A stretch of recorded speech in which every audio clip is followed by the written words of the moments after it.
मौत की लोरी।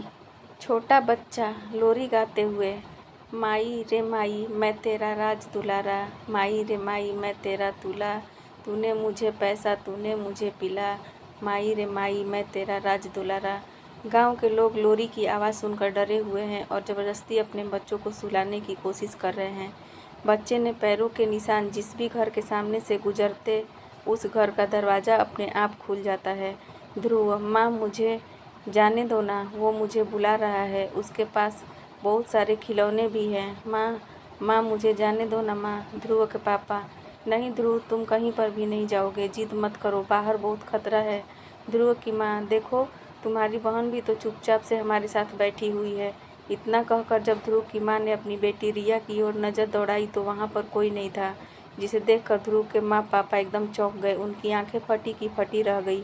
पापा, रिया कहाँ गई? अभी तो यहीं थी। माँ, मुझे नहीं पता, मुझे मेरी बेटी वापस चाहिए। रिया, रिया कहाँ हो तुम? रिया, रिया को आवाज़ लगाते हुए माँ पापा और ध्रुव सब दरवाजे पर आकर खड़े हो गए। उन्होंने जब आसपास नज़र घुमाई तो देखा कि गांव के 4 बच्चे एक लाइन में एक छोटे बच्चे के पीछे चल रहे हैं और सब के सब वही लोरी गा रहे हैं। माँ जब अपनी बेटी रिया को मौत के मुंह में जाते हुए देखती है तो फूट फूट कर रोते हुए बिखर जाती है और पापा भी अपनी बेटी रिया को हमेशा के लिए जाते हुए देख दुख के मारे टूट जाते हैं। पर ध्रुव को अभी कुछ समझ में नहीं आया था। ध्रुव, पापा रिया कहाँ चली गई? पापा, बेटा रिया हमें छोड़कर हमेशा हमेशा के लिए चली गई है, वह वापस नहीं आने वाली है। ध्रुव, पर पापा वो अपने दोस्तों के साथ जंगल ही तो गई है ना, चलो ना पापा उसे लेकर आते हैं, वो मेरी छोटी बहन है, हम उसे ऐसे खूंखार जंगल में अकेला नहीं छोड़ सकते हैं। तभी गांव का मुखिया ध्रुव के पास आता है। मुखिया, अरे बेटा ध्रुव, तुम तो बहुत समझदार और अच्छे बच्चे हो ना, तो फिर जिद क्यों करते हो? अपने माता पिता की बात मान लो। ध्रुव, तो क्या अब हम भी बाकियों की तरह गांव छोड़कर चले जाएंगे? माँ, ध्रुव, मुखिया जी बिल्कुल सही कह रहे हैं, हम ये गांव छोड़कर जाने वाले हैं और अब मैं तुम्हारी एक नहीं सुनूंगी। सबके मना करने पर ध्रुव गुस्सा हो गया और अपनी बहन की फ़ोटो पर से हार उतार कर फेंक फ़ोटो को लेकर घर के अंदर चला गया। ध्रुव का ये गुस्सा देख मुखिया उसे समझाने के लिए घर के अंदर चला गया। मुखिया, अरे बेटा तुम जिद क्यों करते हो?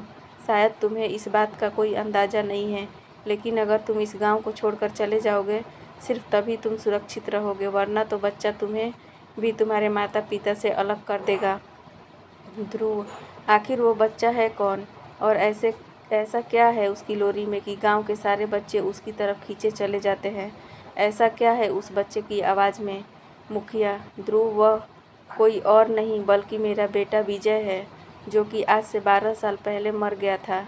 यह कहते हुए मुखिया 12 साल पहले फिर उस काली रात को जीने लगा। 12 साल पहले की काली रात। मुखिया की पत्नी, ओ मैं हिम क्लीम चामुंडाय बिच्चे, माँ मुझे अमर बना दे, माँ मेरी आहुति स्वीकार कर। आज ये मेरा बेटा तेरी भूख मिटाने के लिए अपनी जान की कुर्बानी दे रहा है, माँ मेरी आहुति स्वीकार कर माँ। मुखिया, अरे कैसी माँ है तू, जो अपने ही बेटे की बलि चढ़ाने पर तुली है? तू माँ नहीं बल्कि एक डायन है, डायन जिसे सिर्फ बलि देना आता है। तुझ में ममता और प्यार का एक कण भी नहीं है, तू माँ कहलाने के लायक ही नहीं है प्रिया। मुखिया की पत्नी, तुमने बिल्कुल सही कहा, मैं माँ नहीं डायन हूँ। डायन जो अपने जन्मे बच्चों की कुर्बानी देकर अमर हो जाएगी, जिसे रोकने वाला कोई नहीं है। मुखिया, मत कर प्रिया, तेरी गोद में जो बच्चा है वो सिर्फ तेरा नहीं है, मेरा भी है। मैं तेरे आगे हाथ जोड़ता हूँ, मेरे बेटे विजय को छोड़ दे। मुखिया भी बोल ही रहा है तभी आसमान में जोर से बिजली चमकी और अगले पल ही तेज बारिश होने लगी। बारिश की बूंदों से हवन की अग्नि और तेज हो गई। मुखिया की पत्नी लोरी गाते हुए, तू मेरा राज दुलारा, तू मेरी आंखों का तारा, तुझे मैंने पाला, तुझे मैंने पूछा और मैंने तुझे मारा। इतना कहकर प्रिया ने एक झटके में खंजर से विजय का सर धड़ से अलग कर दिया और विजय का सर सीधे आग में जा गिरा। कुछ देर बाद आग से विजय की आत्मा निकली और अपनी माँ के अंदर समाने ही वाली थी कि मुखिया ने उसी खंजर से अपनी पत्नी प्रिया का सर काट डाला और उसका सर भी उसी अग्नि में जलकर राख हो गया। ध्रुव, तो क्या आपने अपनी पत्नी को मार डाला? मुखिया, हाँ, मैंने अपनी पत्नी को मार डाला। वैसे भी वो मेरी पत्नी नहीं, एक डायन बन चुकी थी, जिससे बस उसकी शक्तियों का मिलना ही बाकी था। ध्रुव, तो फिर आपके बेटे विजय का क्या हुआ? मुखिया, वो मरने के बाद भी अपनी माँ से प्यार करता रहा, इसलिए आज भी अपनी माँ की शक्तियों को वापस दिलाने के लिए बच्चों को अपने वश में करता है और आहुति के लिए अपनी माँ के पास ले जाता है। ध्रुव, वश में करके, पर उसके पास शक्तियाँ कहाँ से आई? मुखिया, विजय की बलि के बाद उसकी आत्मा बहुत शक्तिशाली हो गई थी, और अगर विजय की शक्तिशाली आत्मा अपनी माँ प्रिया में समा जाती तो सारी शक्तियाँ उसकी माँ को ही मिल जाती, लेकिन मैंने पहले ही उसे मार दिया था। ध्रुव, तो क्या आपका बेटा विजय ऐसे ही गांव के बच्चों को लोरी सुनाकर अपनी माँ प्रिया के लिए आहुतियाँ इकट्ठा करता रहेगा क्या? मुखिया, नहीं, एक रास्ता है, पर वो बहुत खतरनाक है। ध्रुव, कैसा रास्ता, मुझे बताइए। मैं नहीं चाहता कि आपकी पत्नी ने जो आपके बेटे विजय के साथ किया वो गांव के किसी और बच्चे के साथ हो। मुखिया, ठीक है ध्रुव, अगर तुम यही चाहते हो तो मेरी बात ध्यान से सुनो। मुखिया ध्रुव को सारी योजना समझा देता है।